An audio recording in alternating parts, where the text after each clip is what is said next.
प्रिय विद्यार्थियों, आज अपन किसी भी वस्तु का या सेवा का किस प्रकार से मूल्य निर्धारित किया जाता है और इस मूल्य निर्धारण की क्या विशेषताएं होती है, इस बारे में आज अपन चर्चा करेंगे। सामान्य रूप से अपन सभी जानते हैं कि मूल्य निर्धारण का तात्पर्य किसी भी वस्तु का या सेवा का प्रचलित मुद्रा में मूल्य को तय करना होता है, मौद्रिक राशि में मूल्य को तय करना होता है। किंतु विस्तृत अर्थ में मूल्य निर्धारण एक वह कार्य या वो प्रक्रिया के रूप में जाता है जिसमें वस्तु के विक्रय से पूर्व निर्धारित किया जाता है कि इसके अंतर्गत किस प्रकार से इस वस्तु का मूल्य तय किया जाएगा, इसके उद्देश्य क्या होंगे, इसके मूल्य को प्रभावित करने वाले घटक कौन होगा, इसका मौद्रिक मूल्य क्या होगा। इस मूल्य नीतियों एवं व्यूह रचनाओं का निर्धारण इसके अंतर्गत किया जाता है।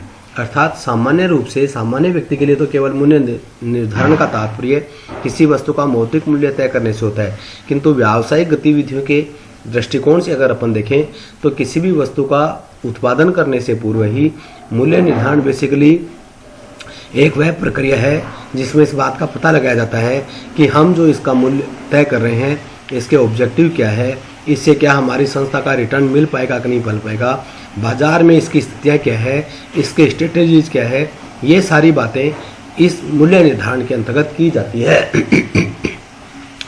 प्रोफेसर कोरी ने मूल्य निर्धारण को परिभाषित करते हुए बताया कि किसी समय विशेष पर ग्राहकों के लिए उत्पाद के मूल्य को परिमाणात्मक रूप में या रुपयों में परिवर्तित करने की कला कीमत निर्धारण है।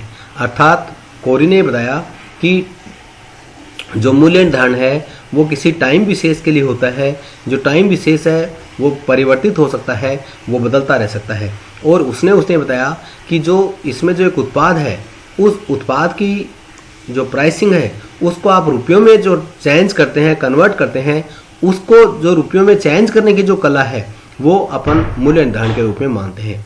इस प्रकार मूल्य निर्धारण एक प्रबंधकीय कार्य एवं प्रक्रिया है जिसके अंतर्गत लाभप्रद विक्रय हेतु मूल्यों के उद्देश्यों, उपलब्ध मूल्य लोचशीलता, मूल्यों को प्रभावित करने वाले घटकों, वस्तु का मौद्रिक मूल्य, मूल्य नीतियां एवं व्यूह रचनाओं का निर्धारण, क्रियान्वयन एवं नियंत्रण सम्मिलित होता है। अतः हम स्पष्ट हो जाता है हमारे यहाँ कि मूल्य निर्धारण के अंतर्गत क्या क्या किया जाता है और कब कब किया जाता है।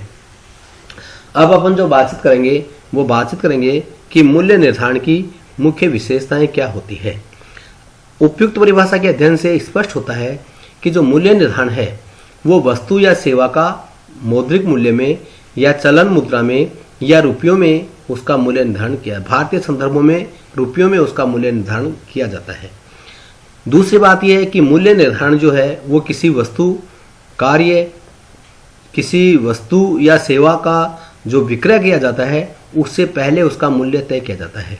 अर्थात ये विक्रय के बाद में तय नहीं किया जा सकता, ये हमेशा उत्पादन के बाद या ग्राहकों को डिलीवरी देने से पहले या क्रेताओं के पास पहुंचाने से पहले किसी भी वस्तु का ये तय किया जाता है। तीसरी बात, मूल्य निर्धारण एक प्रक्रिया है। अर्थात कहने का मतलब है मूल्य निर्धारण कोई अचानक से तय नहीं होता है, इसको एक प्रोसेस से गुजारा जाता है, एक पूरी प्रक्रिया से इसको निर्धारित किया जाता है। जैसे उसमें मूल्य निर्धारण के उद्देश्यों को ध्यान में रखा जाता है, मूल्य को प्रभावित करने वाले घटकों को ध्यान में रखा जाता है, वस्तु का मौद्रिक मूल्य ध्यान में रखा जाता है, मूल्य नीतियाँ, मूल्य निर्धारित करना, अनुगमन करना आदि सारी बातें मूल्य निर्धारण की प्रोसेस में शामिल होती है। नेक्स्ट बिंदु अपन कोरी की परिभाषा के अनुसार ले सकते हैं विशेषता के रूप में कि यह किसी वस्तु के मूल्य को परिमाणात्मक रूप में या रुपयों में परिवर्तित करने की कला है। अर्थात कोरी ने इसको एक आर्ट माना है कि ये कला है जिसमें एक वस्तु के मूल्य को आप रुपयों में परिवर्तित करते हैं। और अंतिम रूप से हम ये कह सकते हैं कि यह एक प्रबंधकीय कार्य भी है, क्योंकि मूल्य निर्धारण की योजना बनाने से लेकर उसका क्रियान्वयन एवं नियंत्रण के कार्य करना, ये सारे प्रबंधकीय कार्य होते हैं। इस प्रकार से अपन देखते हैं कि जो मूल्य निर्धारण है उसकी प्रमुख मैंने आपको 5 विशेषताएं बताई। पहली ये कि इसमें वस्तु या सेवा का मॉनेटरी सिस्टम में प्राइस तय किया जाता है, बिक्री से पहले तय किया जाता है, एक निश्चित प्रोसेस होती है, यह एक कला है और ये एक मैनेजरल फंक्शन भी है। अब अपन आज बातचीत करेंगे कि मूल्य निर्धारण के उद्देश्य क्या होते हैं। प्राइस डिटर्मिनेशन क्यों किया जाता है, क्यों करना चाहिए, इसके क्या ऑब्जेक्टिव है। अधिकांश निर्माताओं का मूल्य निर्धारण का उद्देश्य लाभ कमाना होता है। इसे अल्पकाल एवं दीर्घकाल दोनों में ही कमाया जा सकता है। अतः निर्माताओं को यह निर्णय भी करना पड़ता है कि यह लाभ अल्पकाल में कमाना है या दीर्घकाल में कमाना है। अर्थात कोई भी विक्रेता है, कोई भी उत्पादक है, कोई भी निर्माता है, उसका जो मूल्य निर्धारण करने का जो मुख्य कार्य है, मुख्य उद्देश्य है, वो है लाभ कमाना, अपने लाभों को अधिकतम करना। लाभ कमाने के लिए निर्माताओं को ये सोचना पड़ता है, ये देखना चाहिए कि वो लाभ केवल कम समय के लिए कमाना चाहते हैं या दीर्घ समय के लिए कमाना चाहते हैं, या केवल अल्पकालीन उद्देश्य है या उनका दीर्घकालीन उद्देश्य है, या उसके दोनों ही प्रकार के उद्देश्य हैं। इन बातों को दृष्टिगत रखते हुए वस्तु का मूल्य निर्धारित किया जाता है। इस मूल्य निर्धारण के मुख्य उद्देश्य जो लाभ इनका प्राप्त करना है, उसके उद्देश्य को प्राप्त करने के लिए इसके निम्नलिखित अग्रलिखित सहायक और अन्य उद्देश्य हो सकते हैं। नंबर 1, मूल्यों में स्थिरता। ऐसे उद्योग जहां उतार चढ़ाव अधिक मात्रा में आते हैं, वहां पर निर्माता मूल्यों में स्थिरता लाना चाहते हैं। ऐसी संस्थाएं जो सामाजिक उत्तरदायित्व एवं सेवा की भावना को महत्व देती है, वे अधिकतम ऐसा करती है। सभी उद्योग आपस में संयोजित होकर मांग एवं पूर्ति में संतुलन करने का प्रयास करते हैं। इसके अलावा बढ़ते हुए मूल्यों के समय अपने विज्ञापनों में फुटकर मूल्य घोषित करती है, जिससे उपभोक्ता भ्रम में नहीं रहता है। नंबर 2, विनियोगों पर निर्धारित प्रतिफल। प्रत्येक निर्माता मूल्यों का निर्धारण इस प्रकार से करता है कि उसे अपने विनियोग पर एक निश्चित दर से लाभ के रूप में रिटर्न अवश्य मिल जाए। ऐसा उद्देश्य अल्पकालीन एवं दीर्घकालीन हो सकता है। निर्माता यह भी निर्धारित करता है कि वह अपनी पूंजी पर कितना प्रत्यय प्राप्त करना चाहता है। ऐसी नीति उन संस्थाओं द्वारा अपनाई जाती है जो वस्तुओं का ऐसे क्षेत्रों में विक्रय करते हैं जहां उनको संरक्षण प्राप्त होता है। तीसरा इसका है बाजार की मुलाई उतारना।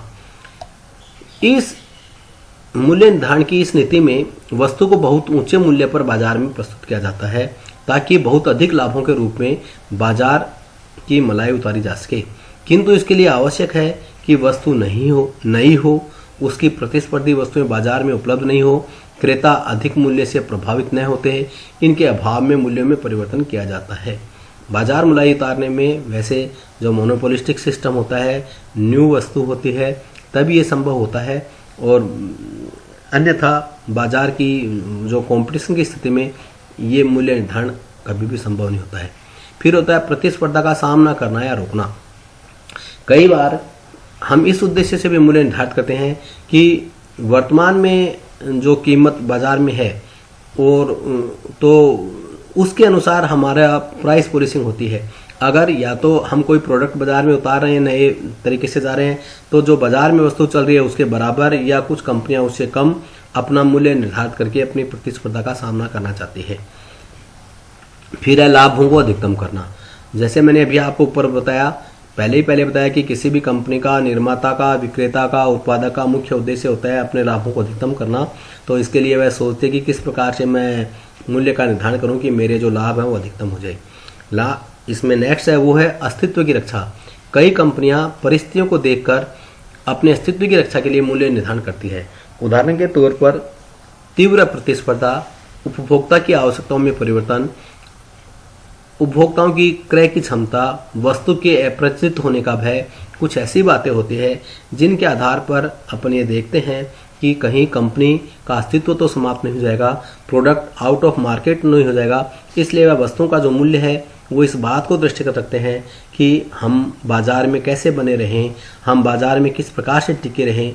इस बात को दृष्टिगत रख करके भी वस्तु का मूल्य निर्धारित किया जाता है। फिर नेक्स्ट होता है बाजार प्रवेशक। कुछ संस्थाएं बाजार प्रवेश की दृष्टि से भी मूल्य निर्धारित करती है। इसके लिए उनके द्वारा वस्तुओं का मूल्य हमेशा कम रखा जाता है, लेकिन ऐसा उसी दशा में संभव है जब बाजार का बहुत ही मूल्य सचेतक हो, वस्तु की प्रति इकाई लागत कम हो, वस्तुओं के मूल्यों में कमी किए जाने पर प्रतियोगी फर्म निरुत्साहित हो और नई वस्तु को लोगों द्वारा अपने दैनिक जीवन का एक अंग बना लेने की संभावना हो। जब कोई नया प्रोडक्ट बाजार में कोई संस्था उतारती है तो वह सामान्यतया अपनी वस्तु का मूल्य कम रखती है ताकि ग्राहक है वो उसको स्वीकार करे, कम मूल्य में उसको लेना स्वीकार करे और धीरे धीरे वह वस्तु ग्राहक के जीवन का एक अंग बन जाए। तो जब कोई बाजार में कोई वस्तु की एंट्री कराई जाती है तो उसके मूल्य निर्धारण की नीति अलग होती है। फिर है उत्पाद रेखा संवर्धन। कुछ संस्थाएं मूल्य निर्धारण उत्पाद रेखा संवर्धन करने के उद्देश्य से भी करती है। इसमें लोकप्रिय वस्तु का मूल्य रखा जाता है, लेकिन उस वस्तु के क्रेता को एक और वस्तु क्रय करने के लिए बाध्य होना पड़ता है, जिसका निर्यात एवं विक्रय संस्था कर रही होती है, जो लोकप्रिय नहीं होती है। परिणाम स्वरूप कम लोकप्रिय वस्तु भी बाजार में आ जाती है एवं कुल विक्रय बढ़ने से लाभों में वृद्धि हो जाती है। इसमें कई संस्थाओं का वो अपना एक उसका जो लोकप्रिय प्रोडक्ट होता है वो उसके साथ में किसी एक प्रोडक्ट को और जोड़ देते हैं, ताकि उसका जो कम लोकप्रिय प्रोडक्ट है या जो नवीन प्रोडक्ट है वो उस लोकप्रिय प्रोडक्ट के साथ में लोगों के घरों तक पहुंच जाए, उनके जीवन में प्रवेश कर जाए, उनके घर में वो प्रवेश कर जाए और फिर उसका उपयोग करने से उस वस्तु का भी विक्रय बढ़ जाए। इस प्रकार के जो प्रयास मूल्य निर्धारण है उसको अपन उत्पाद रेखा संवर्धन कहते हैं। इसके अलावा अपन कह सकते हैं कि कुछ संस्थाओं का जो समाज कल्याण का उद्देश्य है, विकलांगों की सेवा है, बाढ़ पीड़ित क्षेत्रों की सहायता है, गरीबी का उद्देश्य है, देश की सरकारी नीतियां हैं, प्रतिस्पर्धा की स्थितियां हैं, इन सब के आधार पर भी अलग अलग दृष्टिकोण से मूल्य निर्धारित किए जाते हैं। अगर कोई संस्था समाज कल्याण के उद्देश्य को लेकर के चलती है तो वह नो प्रॉफिट नो लॉस पे जा सकती है। अगर कोई विकलांगों की सेवा करने के उद्देश्य से मूल्य निर्धारित करती है तो वह लॉस में भी मूल्य निर्धारित कर सकती है। अगर अपन किसी पर्टिकुलर परिस्थिति, अकाल, बाढ़, प्राकृतिक विभीषिका, इनमें कोई सहयोग के रूप में करना चाहते हैं तो अपना मूल्य निर्धारण करने का तरीका कोई और हो सकता है। कोई राष्ट्रीय नीति है, सरकारी नीतियां हैं, तो उसके अंतर्गत अगर अपन देखेंगे तो मूल्य निर्धारण का तरीका कुछ और हो सकता है। कहने का तात्पर्य है कि सामान्य रूप से 90% संस्थाएं अपने मूल्य का निर्धारण अधिकतम लाभों के लिए करना चाहती है, प्रतिस्पर्धा पर विजय प्राप्त करना चाहती है, बाजार में अपने विक्रय को अधिकतम बढ़ाने के लिए करना चाहती है, उनका बाजार में अस्तित्व बना रहे इसके लिए करना चाहती है कुछ। परंतु इसके अलावा भी कई बार सामयिक रूप से परिस्थिति जन्य भी ऐसी बातें होती है जिनके आधार पर भी हमें अपने मूल्य का निर्धारण करना पड़ता है।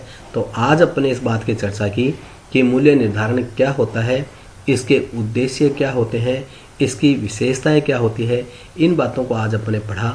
नेक्स्ट इसके बारे में अपन बाद में चर्चा करेंगे। Thanks to all member.